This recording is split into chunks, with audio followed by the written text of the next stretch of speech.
Hey, beautiful people. Sorry about that. I had to clear out my throat. All right, as usual, we are going to Let's Get Biblical today by Rabbi Toby Stinger. I love the rabbi. If you're listening, hi, Rabbi. And as usual, it's going to be a mix of his thoughts and my thoughts. And I go to him because he is a rabbi. He is an expert on Judaism. He's Orthodox, I believe. But let's um, let's just talk about this from a Christian perspective for a minute, or for me being an ex-Christian perspective. Okay, today we are going through Christendom and the oral law. Okay, so most of you know that Christians are going to say something along the lines of the Ten Commandments are the foundation of uh, society or whatever. I mean, we're used to that. Most atheists were Christians, right? So we're used to that. Yeah, but there were more than 10 commandments. So what about those commandments? Like, why do you put more emphasis on the commandment, thou shalt not kill, than you do on don't wear mixed fabrics or don't plant two seeds in the same field? Or don't boil a kid in his mother's milk, because that's in one of the 10 Commandments. There's actually two 10 Commandments. Don't know whether you know that or not, but yeah. So, I mean, what makes the 10 Commandments any more special than the other 600 something commandments? It just always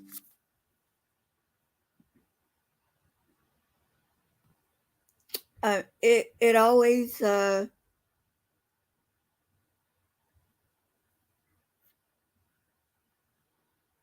sorry, I just got a notice. And this kind of goes on topic, so I'll read the notice for you. Somebody liked, I love when Christians, this is my comment, by the way, I love when Christians bring up Isaiah 53, because I was watching something on Isaiah 53, because it shows they don't read their own book. That chapter is talking about Israel. And you can tell it's talking about Israel because it's a continuation of Isaiah chapter 52, which is talking about Israel. Anyway, moving on with today. And, moving on from why do they consider some commandments more important than other commandments? We're going to the rabbi's section on rabbinic prohibitions in the Christian Bible. There is, however, a striking anecdote in the Gospels where a rabbinic injunction regarding the Sabbath, which, by the way, is not even among the 39 categories of forbidden activities of the Sabbath outlined in the oral laws taken for granted as authoritative by the church. So, in rabbinic literature, there's a thing called fences, to where in order for you not to even get close to breaking a law. There are other quote unquote laws, even though they're not laws, they're more like traditions that you shouldn't break. So you don't even get anywhere near breaking a law. That's what a quote unquote fence is. So uh, let's move on. Um, the sages instituted decrees as a safeguard to protect Jews from transgressing the Torah. The sages encouraged everyone to build personal fences when they know that they are weak in those areas. And one of these especially concerning areas is the Sabbath, because it prescribes actions and activities which people are in the habit of doing all other 6 days of the week. Remember, the commandment is remember the Sabbath to keep it holy. For in the 6 days, God made heaven and earth, and in the seventh, God rested. Yada, yada, yada. No, young earthers, that does not mean a literal 6-day creation. Sorry to bust your bubble. In every case, the reason for the quote unquote fence lies in the frailty of human nature. The decrees must remain binding as long as human nature remains unchanged. In the Anshe Neset Haggadah, or Men of the Great Assembly, a gathering of 120 prophets and sages assembled about 2,500 years ago. And the prophet said, "You shall make a fence for the Torah." Maimonides explains that these refer to precautionary decrees to protect from transgressing Torah law. All right, moving on. There must be a clear distinction between God's command and these quote unquote fences. When the Torah instructs that we neither add nor subtract to the commandments, which, by the way, this is an important point, because if you ask a Christian why they don't think that is what if you ask a Protestant why they don't think there's more than 66 books of the canon, they're going to reply something along the line of well, it says in Revelation, don't add or subtract. And if you do, God will add the plagues that are written in this book. First of all, it's not talking about the Bible. It's just talking about Revelation. Remember, the Bible as the collection of 66 books of the evangelical Bible that we have now was not even thought of when the Revelation of St. John was written. That warning was just for the Revelation. And the other reason it cannot be talking about the entire 66 books of the Protestant Bible is that it says the same thing in Deuteronomy. Yes, folks, you heard that right. It says the same thing in Deuteronomy. Look it up. Let me see if he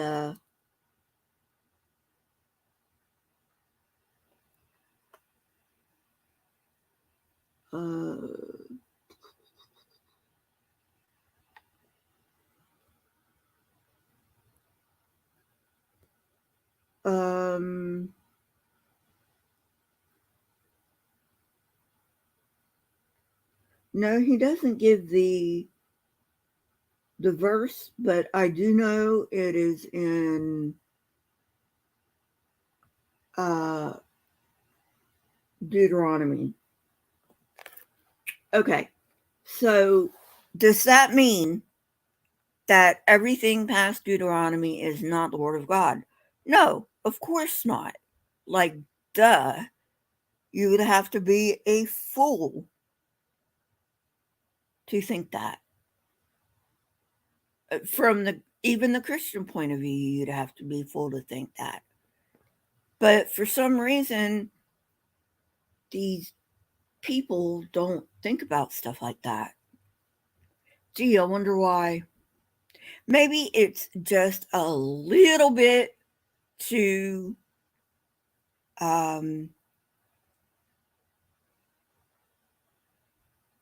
beyond their level to think like that, because after all, they're just used to being told what to think, which, by the way, is a piss poor way to live your life. It's not a very good idea to always have to be told how to live your life. Just live your life. Come on. Ain't that hard. I mean, yeah, if you're a sociopath, you might want to have some rigid rules, so you don't tumble off the deep end. But most of us aren't sociopaths, thank goodness.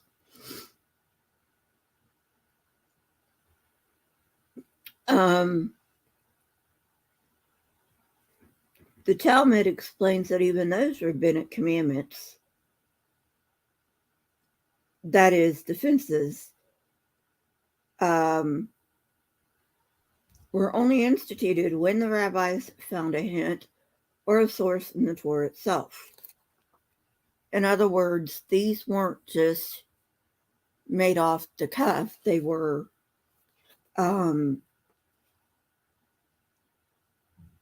this, this doesn't say this exactly. The Torah doesn't say this exactly, but we can sort of,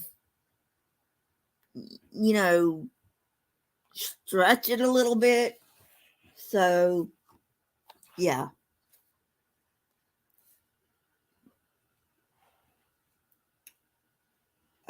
These safeguards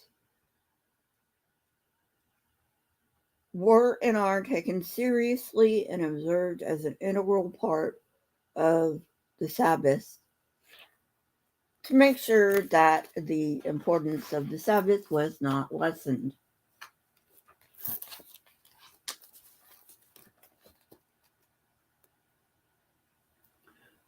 One's attitude toward this safeguarding is an indicator of one's attitude to the whole institution of the Sabbath. The Jews who treat the rabbinical fences lightly have already decided in his heart to treat the Torah itself lightly.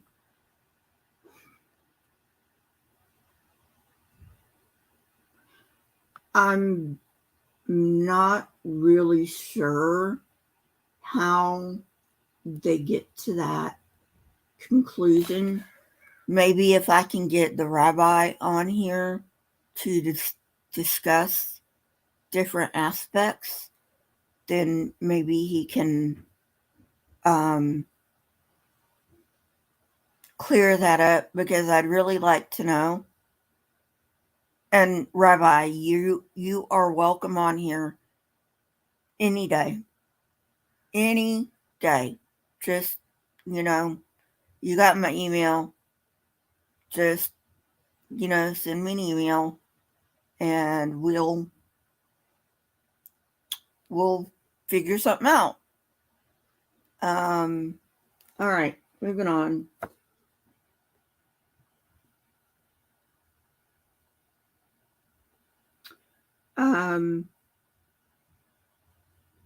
Any object which offers no immediate practical use on the Sabbath is considered muktza, as well as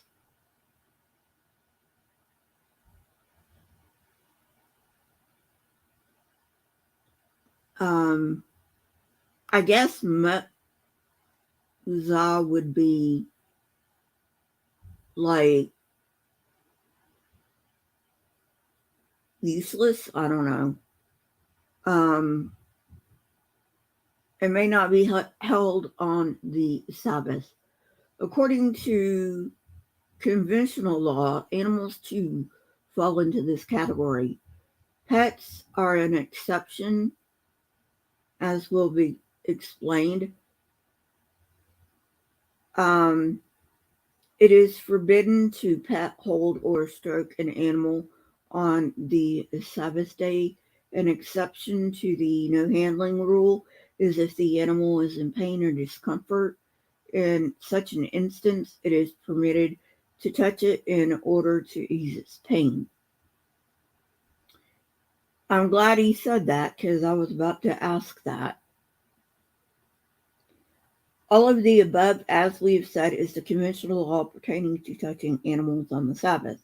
According to rabbinic opinion, however, it is permitted to handle household pets because they are not included in the category of mitzvah, because pets do have an immediate practical use, namely providing people with pleasure and companionship. The Synoptic Gospels make it clear that even the injunctions of mitzvah, which are prohibitions enacted by the sages alone, were considered by first century Christians to be authoritative and an integral part of Judaism. This is evident from another conflict between Jesus and the Pharisees over Sabbath healing. So, so this is interesting because, most Christians nowadays, there's only two branches of Christianity that I know of that hold to the Sabbath, except they don't observe. Well, one branch, the Seventh-day Adventists, do observe Sabbath on Saturday, and the second branch of Christianity observes Sabbath on Sunday. So the Seventh-day Adventists observe Sabbath on Saturday, and the Mormons observe Sabbath on Sunday. And these are the only two branches that I know of that do institute Sabbath observance. Let me know in the comments if you know of any other branches of Christianity that observe Sabbath. But at any rate,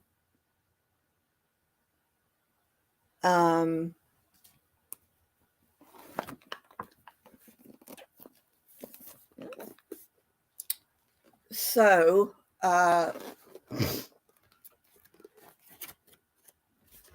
it's interesting that he does so much on the Sabbath. Wonder if he's gonna spend much time on anything else.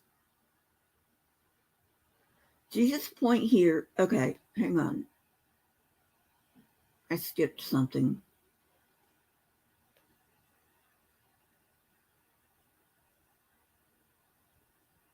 So Jesus is criticized by the Pharisees for healing a man on the Sabbath. This is Matthew 12, 9 through 13, Mark 3, 1 through 5, and Luke 6, 6 through 10.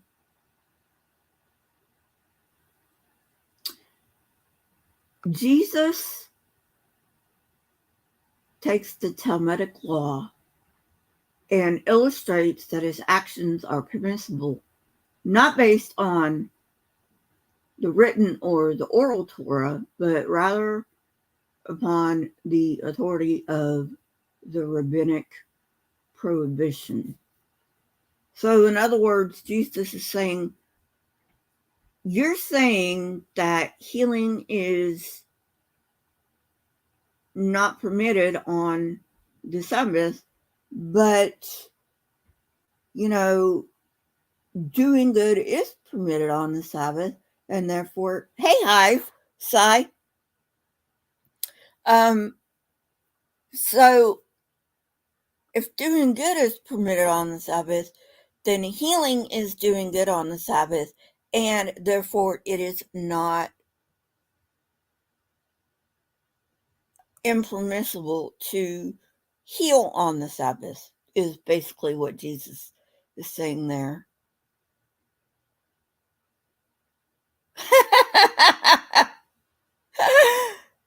A lot of evangelicals would they would shudder at that one, Bree. But yeah.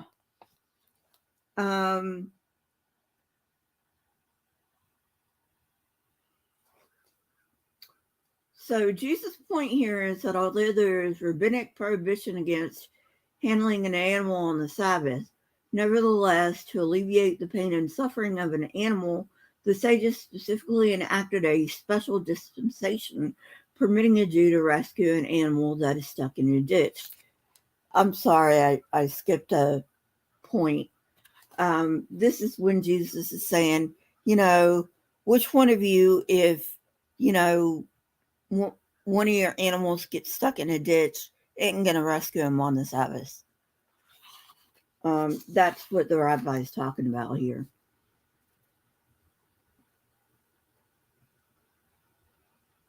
Okay. So then he asks, the rabbi does, what is the source of this argument? Where does it state in the written or oral law that it is forbidden to handle an animal on the Sabbath?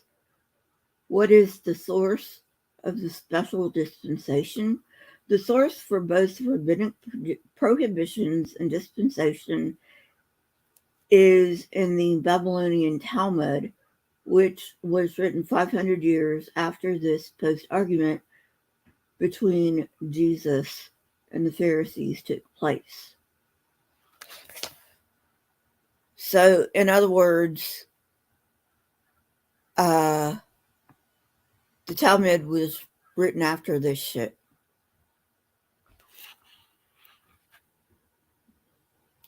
Clearly, the account is fictitious because, as mentioned earlier, there's no prohibition against praying for someone's recovery on the Sabbath. Nevertheless, the New Testament authors used rabbinic praxis to fashion their fanciful stories.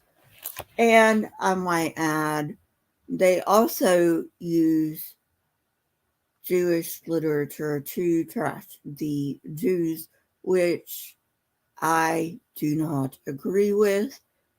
That is why there's so many anti-Jew people out there.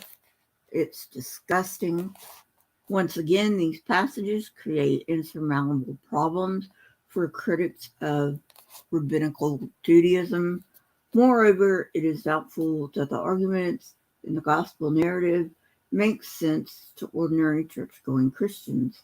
Although they do not grasp the story's underlying logic, parishioners are reassured by these passages that Jesus was wise and compassionate, and his interlocutors were the merciless, blind, stubborn opponents of God.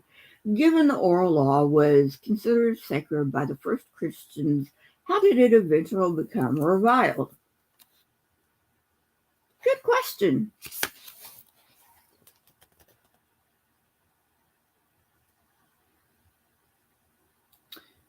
Okay, the written law is inscribed on parchment. The oral law is inscribed in the heart. The Jewish people are the living, breathing vessel in which God chose to bear, protect, and convey these sacred oracles. I'm just conveying what the rabbi believes. And by the way, he's more than welcome to his beliefs, as long as he doesn't try to force his beliefs down other people's throats. Have at it. Although the earliest Christians regarded oral law as authoritative, there was a decisive anti-Jewish trend quickly developing during the first century of the church. By the second century, theologians and church fathers became more concerned with making the break with anything Jewish than anything having to do with law. The growing anti-Jewish sentiment can be observed in the New Testament itself. Look at my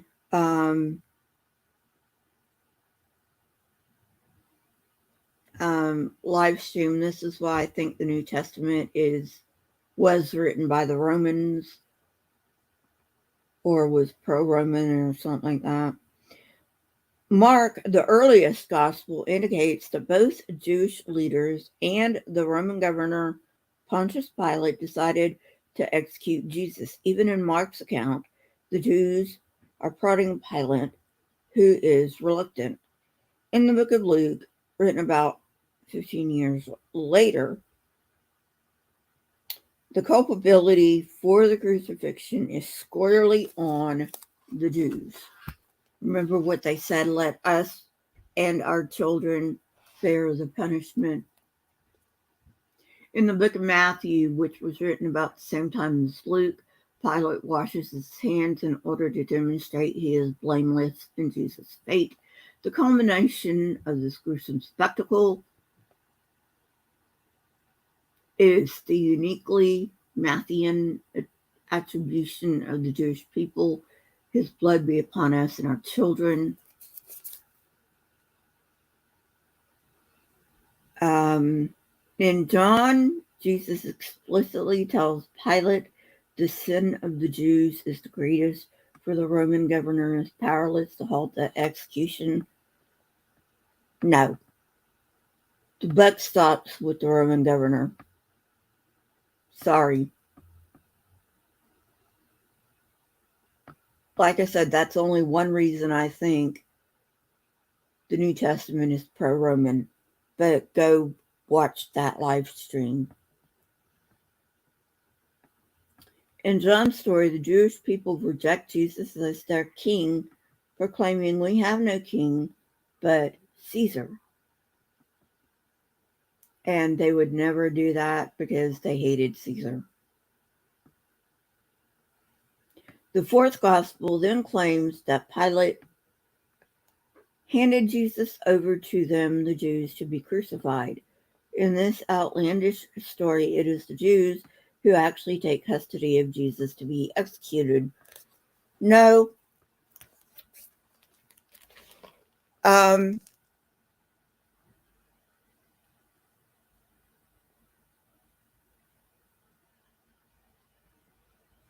Not true. If Pilate handed Jesus over to the Jews to be executed, Jesus would have been stoned. Crucifixion was a Roman execution device, not a Jewish one. The Jews stoned, the Romans crucified. Get your facts straight.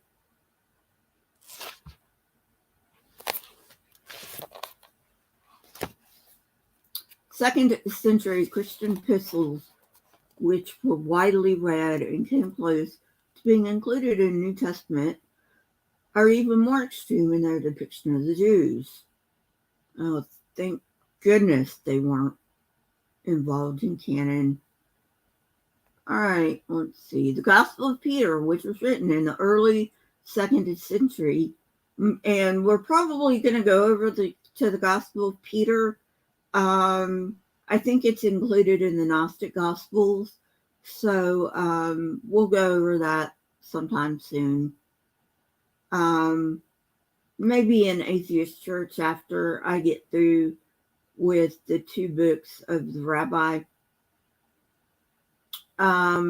This gospel claims that King Herod, rather than Pilate, orders the crucifixion.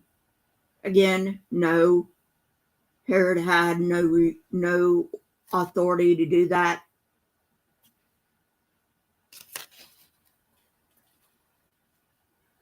This is followed by the Jews expressing responsibility for Jesus' death and anticipating God will punish them for their crime by destroying Jerusalem and the temple. Again, no. Another book that was almost included in the canon is the Epistle of Barnabas, which was written anonymously in about 135 CE. This book launches some of the most vile, spiteful assaults on the Jewish people. Thank God that wasn't included. And yeah, I mean God as in, I don't believe in God, but fuck it. It's a figure of speech. Live with it. The second century church embraced replacement theology and was now the new Israel. So, anyway, replacement theology, and I'm gonna stop after this, after I explain replacement theology. So replacement theology is the idea that Israel sinned so hard against God that there was no coming back. And so God, quote unquote, replaced the nation of Israel with the Christians. And so he took the covenant from Israel.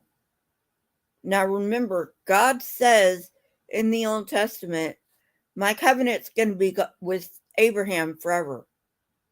That's what God says in the Tanakh.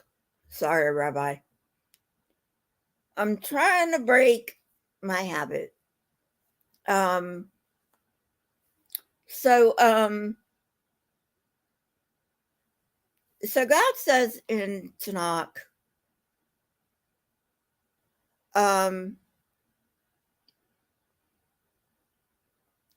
my covenant's going to be established with Abraham forever.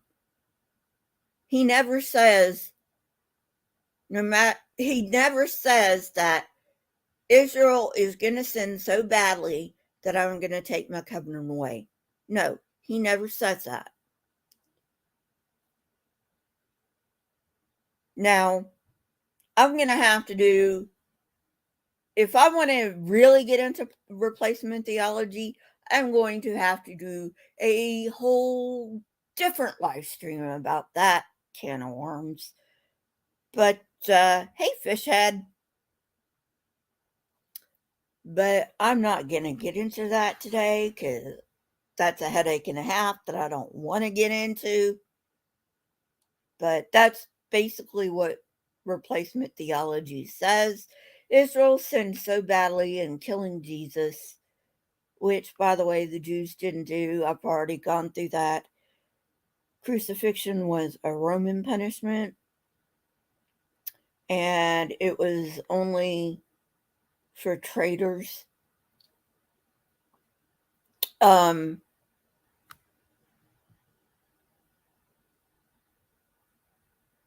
non-Romans. Don't forget that. Romans could not be crucified under Roman law. Anyway, moving on. So, according to replacement theology, Israel fucked up so badly in killing Jesus that God said, enough is enough. I'm cutting Israel off. And Christians are going to be my new Israel. and I'm going to establish a new covenant with the Christians.